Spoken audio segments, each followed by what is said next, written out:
Hello, and welcome to City of Lakes AmeriCorps Reads. My name is Lorilee Reep, and today I'm going to be reading Belle, The Last Mule at Gee's Bend, a civil rights story by Calvin Alexander Ramsey and Bettye Stroud, illustrated by John Holyfield.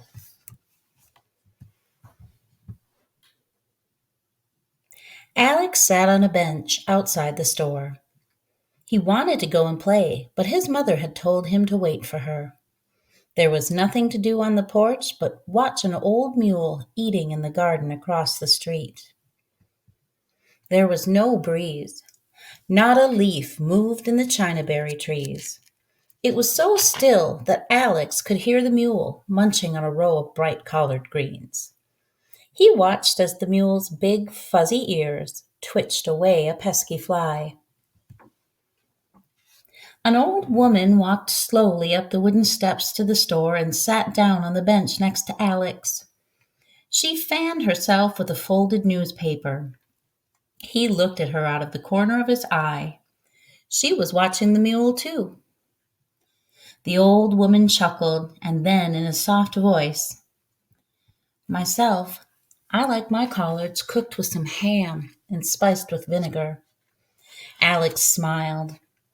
"I was just thinking how that old mule sure can eat collards," said the woman. "Is it allowed to, eat someone's garden like that?" asked Alex. "Oh, Belle, she can have all the collards she wants. She's earned it." The woman looked straight at Alex and said, "I let her loose, you see, and that's my garden. I thought I'd just sit in the shade and rest a bit before I shooed her out. But, ma'am, why do you let that mule eat your collard plants?" "My name's Mis' Petway's son," she said. "What's yours?" "I'm Alex," he answered. "Well, Alex, there's enough greens in my garden for both of us. And Belle's a very special mule. She's a hero here in Gee's Bend. I like to show her some respect." "What's so special about that old mule?" Alex asked as he stood up. The woman took a deep breath. "Now, that's a long story, but if you have time to sit," she patted the bench. Alex hesitated. He wondered if she was just a crazy old lady, but he was curious, and after all, there was nothing else to do. "Gee's Bend has always been poor," she began. "There's not much here but farmland. We always needed mules to help us work the land. Not many of us could afford a car." "How could you get anywhere?" Alex asked. "Well, that's just it. Benders, that's what we like to call ourselves here, used mules to haul most everything. Belle's been with us for many years now. She was here the day Dr. Martin Luther King Jr. came to speak to us, way back in 1965. "I know about Dr. Martin Luther King from school. Did you get to meet him?" Alex asked. "Oh, yes, sir, I did. That night there was a terrible storm. Lots of people thought he wouldn't make it to see us poor folks. I waited not far from here with Belle. It was past midnight when Dr. King finally arrived, but he still spoke to us that night and nearly took the roof off Pleasant Grove Baptist Church with his wonderful words." "What did he say?" Alex asked. "Well, in those days, we had a ferry to cross the river into Camden, where there were jobs and stores. Dr. King told us to take the ferry to Camden and register to vote. Cross the river to freedom, he sang out that night.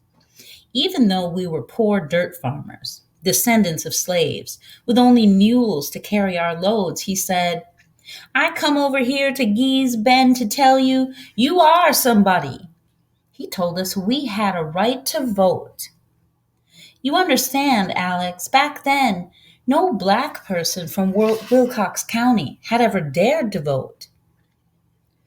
"Were you scared?" Alex asked. Miss Pedway sighed and thought for a moment. I don't think we were scared.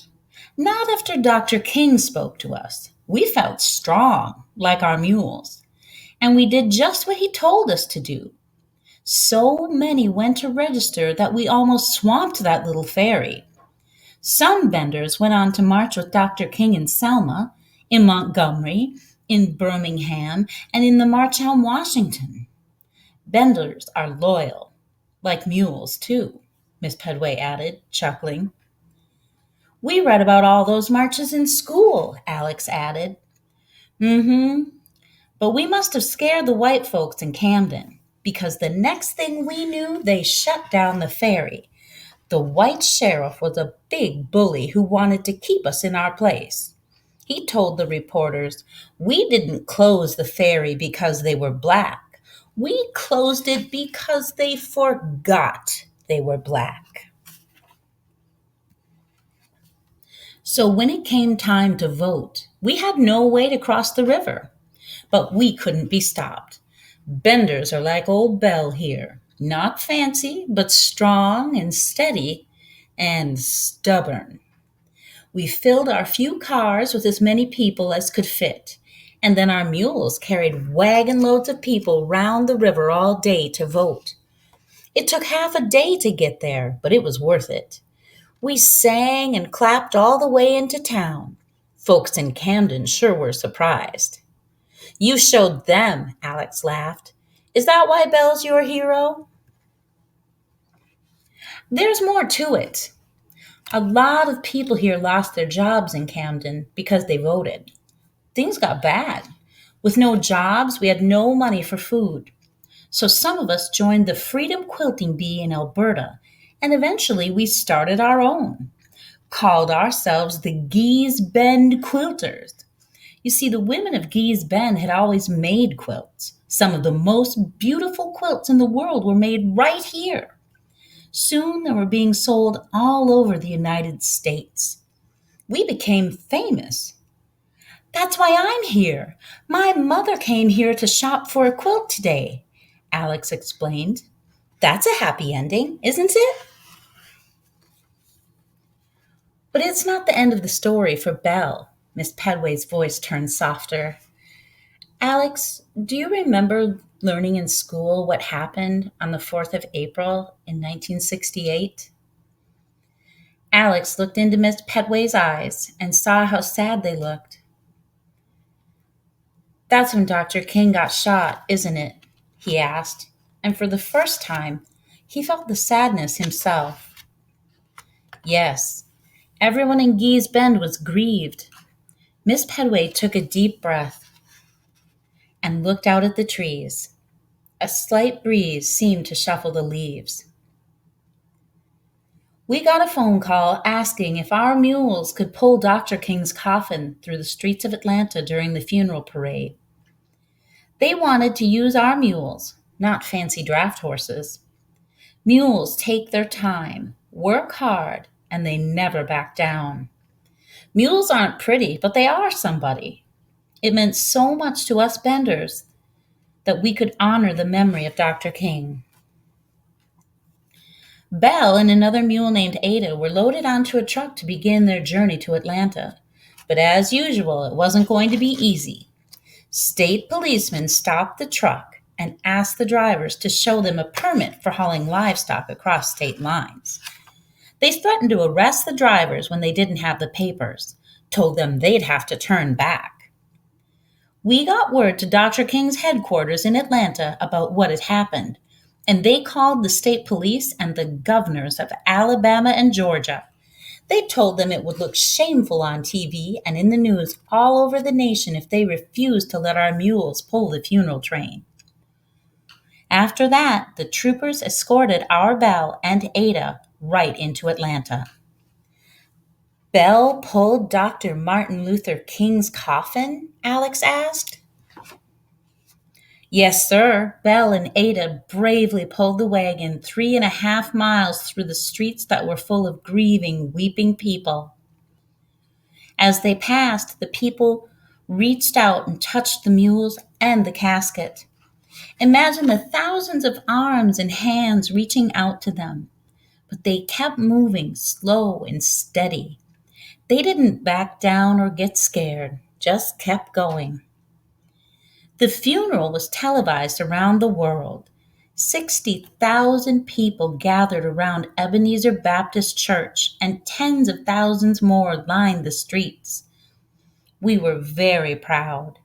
And that's why we love our last mule here at Gee's Bend, and why I let Belle eat all the collard greens she wants. Alex and Miss Pettaway turned to look at old Belle, who stopped her munching and looked up at them. They both laughed. Yep, she's had her fill, Miss Pettaway said, slowly rising off the bench. Want to go meet her? Yes, ma'am. Alex skipped down the steps and over to Belle, who let him scratch her fuzzy ears. Alex looked into the mule's eyes and thought all about all the history she had seen. Thank you for telling me about Belle, Alex said. Now you know what Dr. King meant when he told us that even though we led simple, hard lives, we were still somebody, she said. And even an old mule can be a hero, Alex added. Miss Pettaway smiled and walked away, leading Belle behind her. The end. I hope you enjoyed this story, and I hope that you'll listen to another City of Lakes AmeriCorps Reads.